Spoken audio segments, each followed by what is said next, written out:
Thank you, thank you, thank you. Thank you.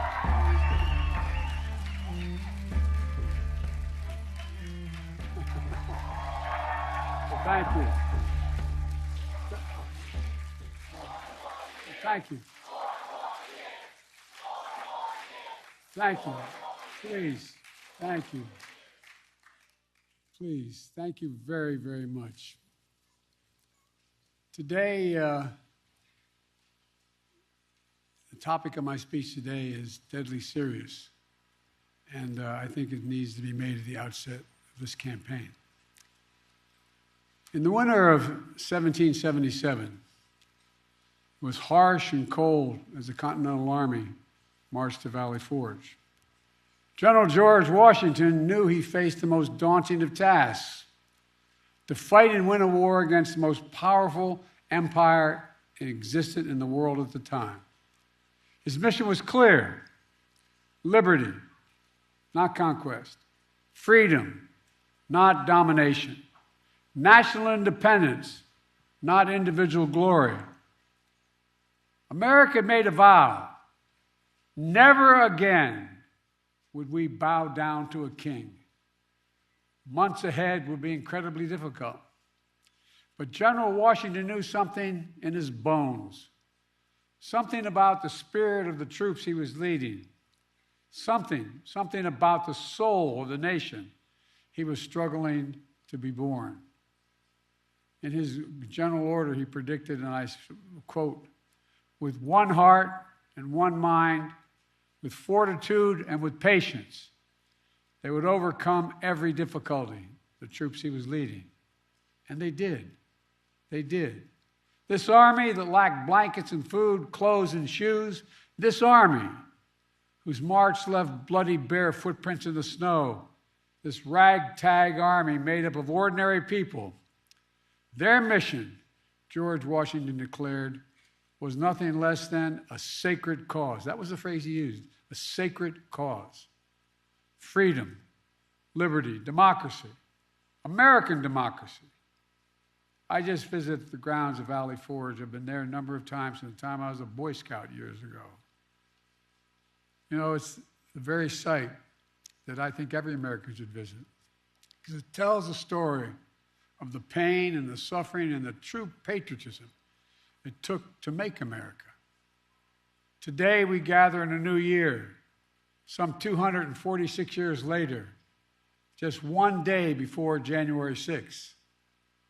A date forever shared in our memory because it was on that day that we nearly lost America, lost it all. Today we're here to answer the most important of questions. Is democracy still America's sacred cause? I mean it.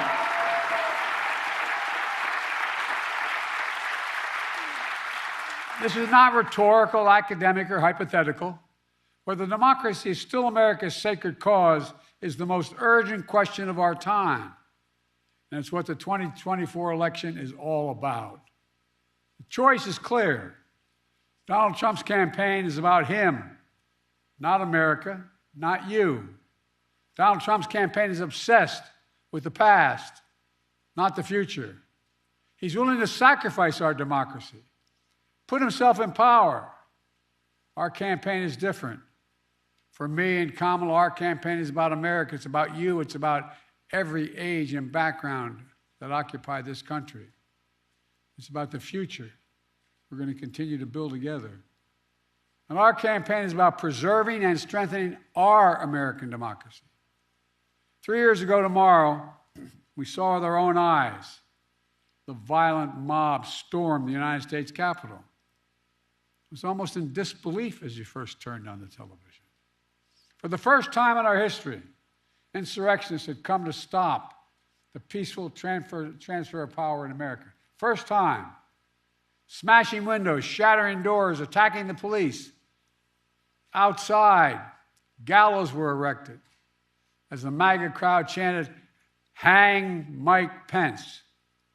Inside, they hunted for Speaker Pelosi. The House was chanting as they marched through and smashed windows, "Where's Nancy?" Over 140 police officers were injured. Jill and I attended the funeral of police officers who died as a result of the events of that day. Because of Donald Trump's lies, they died because these lies brought a mob to Washington. He promised it would be wild, and it was. He told the crowd to fight like hell, and all hell was unleashed. He promised he would write them, everything they did. He would be side by side with them. Then, as usual, he left the dirty work to others. He retreated to the White House. As America was attacked from within, Donald Trump watched on TV in the private small dining room off the Oval Office. The entire nation watched in horror. The whole world watched in disbelief. And Trump did nothing. Members of his staff, members of his family, Republican leaders who were under attack at that very moment pled with him. Act. Call off the mob. Imagine had he gone out and said, stop. And still, Trump did nothing. It was among the worst derelictions of duty by a president in American history. An attempt to overturn a free and fair election by force and violence. A record 81 million people voted for my candidacy and to end his presidency. Trump lost the popular vote by 7 million. Trump's claims about the 2020 election never could stand up in court. Trump lost 60 court cases, 60. Trump lost the Republican-controlled states. Trump lost before a Trump-appointed judge and then judges. And Trump lost before the United States Supreme Court. All of it, he lost. Trump lost recount after recount after recount and state after state. But in desperation and weakness, Trump and his MAGA followers went after election officials who ensured your power as a citizen would be heard. These public servants had their lives forever upended by attacks and death threats for simply doing their jobs. In Atlanta, Georgia, a brave black mother and her daughter, Ruby Freeman and Shay Moss, were doing their jobs as election workers until Donald Trump and his MAGA followers targeted and threatened them, forcing them from their homes and unleashing racist vitriol on them. Trump's personal lawyer, Rudy Giuliani, who was just hit with a $148 million judgment for cruelty and defamation that he inflicted against them. Other state and local elected officials across the country faced similar personal attacks. In addition, Fox News agreed to pay a record $787 million for the lies they told about voter fraud. Let's be clear about the 2020 election. Trump exhausted every legal avenue available to him to overturn the election, every one. But the legal path just took Trump back to the truth, that I'd won the election and he was a loser.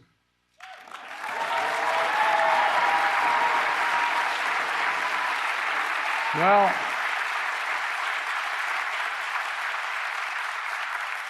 so knowing how his mind works now, he had one act left, one desperate act available to him: the violence of January the 6th. And since that day, more than 1,200 people have been charged for their assault on the Capitol. Nearly 900 of them have been convicted or pled guilty. Collectively, to date, they have been sentenced to more than 840 years in prison.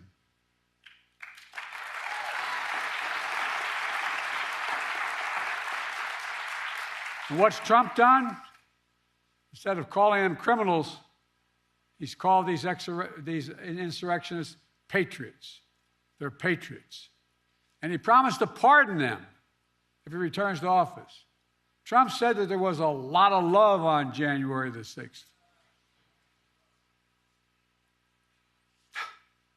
The rest of the nation, including law enforcement, saw a lot of hate and violence.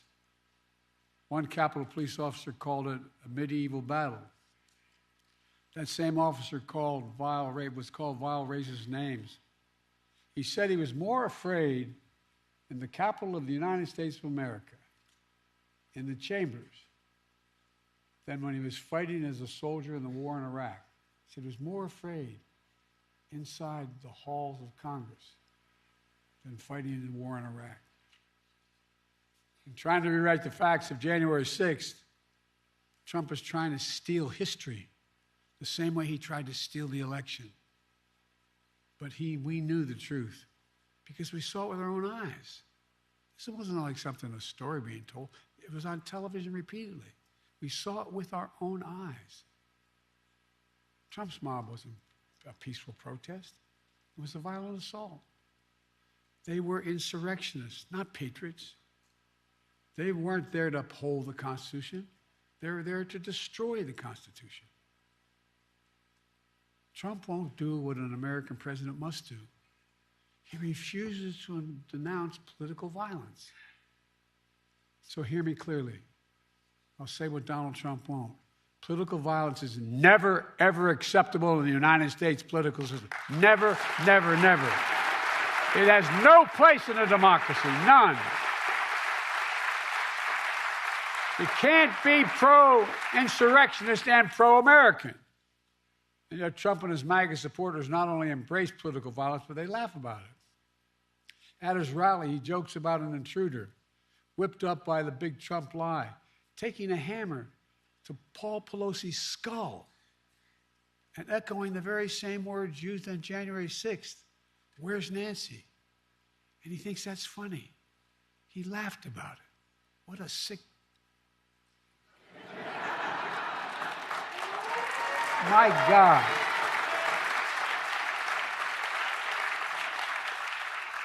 I think it's despicable, seriously. Not just for a president, for any person to say that. But to say it to the whole world listening. When I was overseas, anyway. Trump's assault on democracy isn't just part of his past.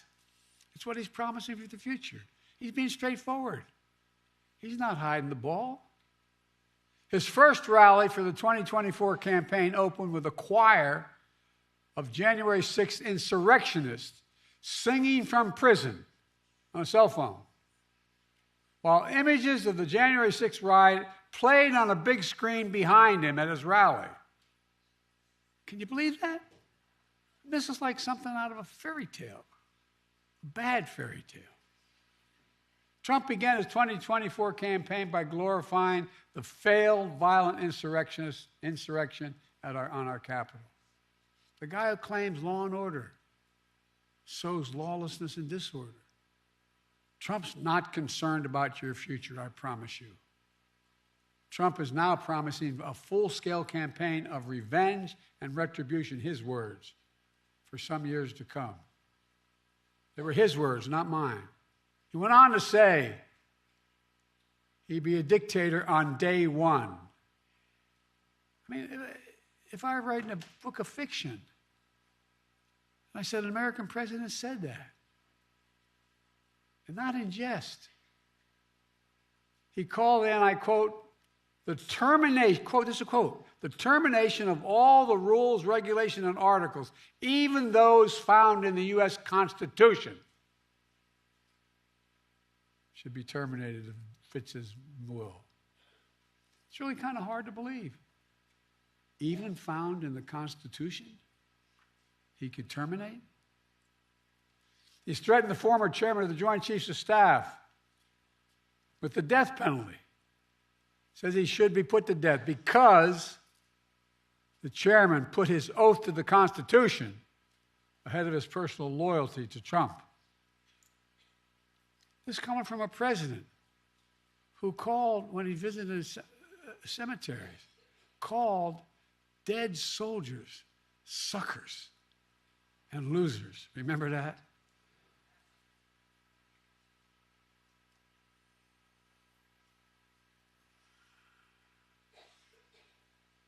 Sometimes I'm really happy the Irish in me can't be seen. was right around the time I was at Bo's grave, Tommy. How dare he? Who in God's name does he think he is? With former aides, Trump plans to invoke the Insurrection Act, which would allow him to deploy, which is not allowed to do in ordinary circumstances, allow him to deploy U.S. military forces on the streets of America. He said it. He calls those who oppose him vermin. He talks about the blood of America as being poisoned, echoing the same exact language used in Nazi Germany. He proudly posts on social media the words that best describe his 2024 campaign, quote, revenge, quote, power, and quote, dictatorship. There's no confusion about who Trump is, what he intends to do. I placed my hand on our family Bible, and I swore an oath on the very same steps of the Capitol, just 14 days after the attack on January the 6th. As I looked out over the capital city, whose streets were lined with National Guard to prevent another attack, I saw an American that had been pushed to the brink, America that had been pushed to the brink. But I felt enormous pride, not in winning, I felt enormous pride in America, because American democracy had been tested. American democracy had held together. And when Trump had seen weakness in our democracy and continued to talk about it, I saw strength, your strength. It's not hyperbole, your strength, your integrity, American strength and integrity. Ordinary citizens, state election officials, the American judicial system had put the Constitution first, and sometimes at their peril. At their peril.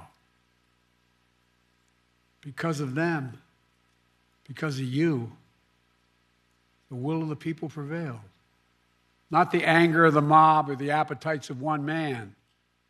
When the attack on January 6th happened, there was no doubt about the truth.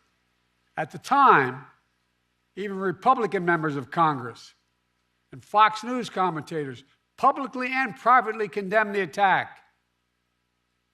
As one Republican senator said, Trump's behavior was embarrassing and humiliating for the country. But now that same senator and those same people have changed their tune. As time has gone on, politics, fear, money, all have intervened. And now these MAGA voices who know the truth about Trump on January 6th have abandoned the truth and abandoned the democracy. They made their choice. Now the rest of us, Democrats, independents, mainstream Republicans, we have to make our choice. I know mine, and I believe I know America's. We'll defend the truth, not give in to the big lie. We'll embrace the Constitution and the Declaration, not abandon it. We'll honor the sacred cause of democracy, not walk away from it. Today, I make this sacred pledge to you: the defense, protection, and preservation of American democracy will remain, as it has been, the central cause of my presidency.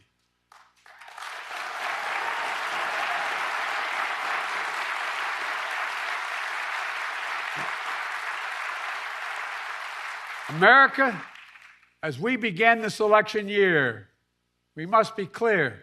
Democracy is on the ballot. Your freedom is on the ballot. Yes, we'll be voting on many issues. On the freedom to vote and have your vote counted. On the freedom of choice. The freedom to have a fair shot. The freedom from fear. And we'll debate and disagree. Without democracy, no progress is possible. Think about it. The alternative to democracy is dictatorship. The rule of one, not the rule of we, the people. That's what the soldiers of Valley Forge understood. And so was me. We have to understand it as well. We've been blessed so long with a strong, stable democracy. It's easy to forget why so many before us risked their lives and strengthened democracy. What our lives would be without it. Democracy means having the freedom to speak your mind, to be who you are, to be who you want to be. Democracy is about being able to bring about peaceful change. Democracy is how we've opened the doors of opportunity wider and wider with each successive generation, notwithstanding our mistakes. But if democracy falls, we'll lose that freedom. We'll lose the power of we, the people, to shape our destiny. If you doubt me, look around the world. Travel with me as I meet with other heads of state throughout the world. Look at the authoritarian leaders and dictators Trump says he admires. He out loud says he admires. I won't go through them all. It would take too long. Look, remember how he refers to what he calls love letter exchanges between he and the dictator of North Korea? Those women and men out there in the audience ever fought for the American military. Would you ever believe you'd hear a president say something like that? His admiration for Putin. I could go on. And look at what these autocrats are doing to limit freedom in their countries. They're limiting freedom of speech, freedom of press, freedom to assemble, women's rights, LGBTQ rights. People are going to jail, so much more. It's true, the push and pull of American history is not a fairy tale.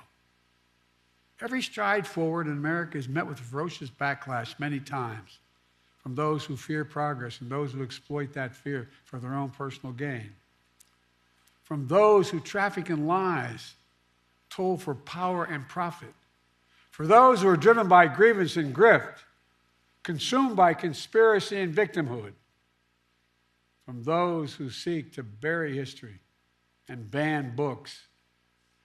Do you ever think you'd be in a political event talking about book banning for the presidential election? The choice and contest between those forces, those competing forces, between solidarity and division, is perennial. But this time it's so different. You can't have a contest. You can't have a contest if you see politics as an all-out war instead of a peaceful way to resolve our differences. All-out war is what Trump wants. That's why he doesn't understand the most fundamental truth about this country. Unlike other nations on earth, America is not built on ethnicity, religion, geography. We're the only nation in the history of the world built on an idea. Not hyperbole, built on an idea. We hold these truths to be self-evident, that all men and women are created equal. It's an idea. Declared in the Declaration, created in a way that we've viewed everybody as equal and should be treated equal throughout their lives. We've never fully lived up to that. We have a long way to go. But we've never walked away from the idea. We've never walked away from it before. And I promise you, I will not let Donald Trump or the MAGA Republicans force us to walk away now.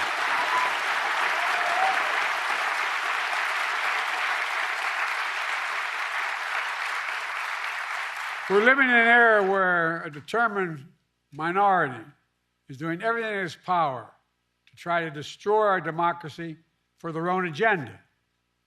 The American people know it, and they're standing bravely in the breach.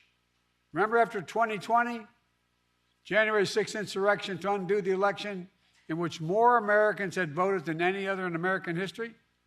America saw the threat posed to the country, and they voted them out. In 2022, historic midterm election, in state after state, election after election, the election deniers were defeated. Now in 2024, Trump is running as the denier-in-chief, the election denier-in-chief. Once again, he's saying he won't honor the results of the election if he loses. Trump says he doesn't understand. Well, he still doesn't understand the basic truth. That is, you can't love your country only when you win. You can't love your country only when you win.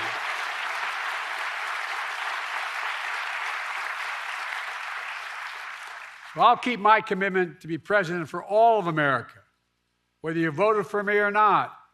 I've done it for the last 3 years, and I'll continue to do it.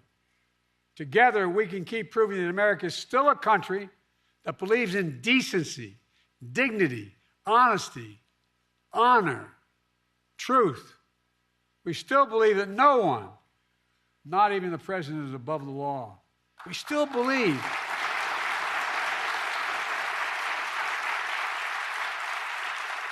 the vast majority of us still believe that everyone deserves a fair shot at making it. We're still a nation that gives hate no safe harbor. I tell you from my experience working with leaders around the world, and I mean this sincerely, not a joke, that America is still viewed as the beacon of democracy for the world. I can't tell you how many world leaders, and I know all of them, virtually all of them, grab my arm in private and say, "He can't win. Tell me." No, my country will be at risk. Think of how many countries, Tommy, you know, that are on the edge. Imagine. We still believe in we the people, and that includes all of us, not some of us. Let me close with this. In the cold winter of 1777, George Washington and his American troops at Valley Forge waged a battle on behalf of a revolutionary idea. That everyday people, like where I come from and the vast majority of you, not a king or a dictator, that everyday people can govern themselves without a king or a dictator. In fact, in the rotunda of the Capitol, there's a giant painting of General George Washington, not President Washington. And he is resigning his commission as Commander-in-Chief of the Continental Army. A European king at the time said, after he won the revolution, now's the time for him to declare his kingship. But instead, the mob that attacked the Capitol, waving Trump flags and Confederate flags, stormed right past that portrait. That image of George Washington gave them no pause, but it should have. The artist who painted that portrait memorialized that moment because he said it was, quote, one of the highest moral lessons ever given to the world, end of quote. George Washington was the height of his power, having just defeated the most powerful empire on earth. Could have held on to power as long as he wanted. He could have made himself not a future president, but a future monarch, in effect. And by the way, when he got elected president, he could have stayed for 2, 3, 4, 5 terms till he died. But that wasn't the America he and the American troops at Valley Forge had fought for. In America, genuine leaders, democratic leaders with a small d, don't hold on to power relentlessly. Our leaders return power to the people, and they do it willingly, because that's the deal. You do your duty. You serve your country. And ours is a country worthy of service, as many Republican presidents and Democratic presidents have shown over the years. We're not perfect, but at our best, we face head on the good, the bad, the truth of who we are. We look in the mirror and ultimately never pretend we're something we're not. That's what great nations do. And we're a great nation. We're the greatest nation on the face of the earth. We really are.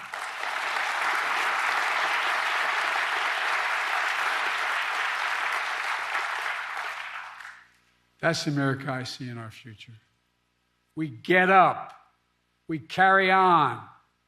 We never bow. We never bend. We speak of possibilities not carnage. We're not weighed down by grievances. We don't foster fear. We don't walk around as victims. We take charge of our destiny. We get our job done with help of the people we find in America, who find their place in a changing world and dream and build a future that not only they, but all people deserve a shot at. We don't believe, none of you believe America's failing. We know America's winning. That's American patriotism.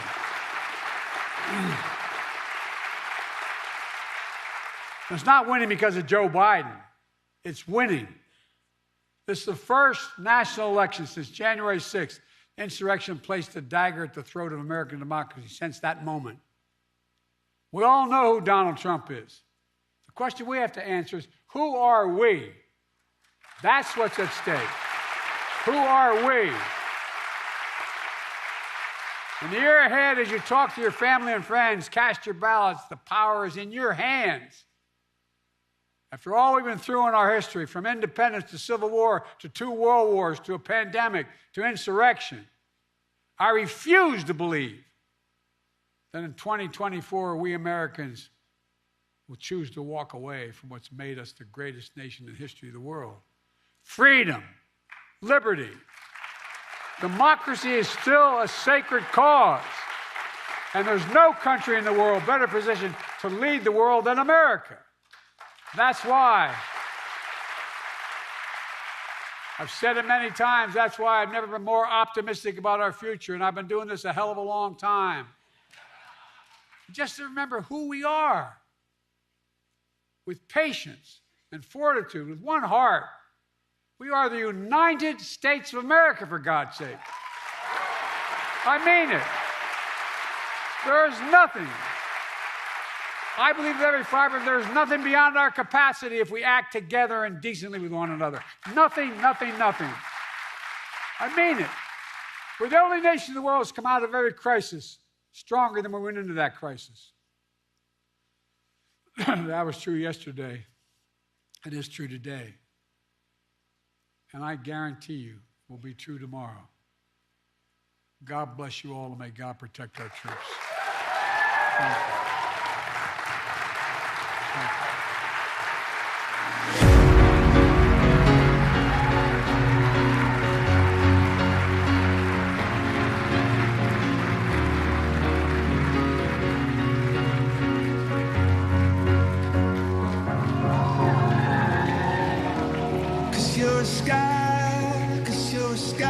I understand power.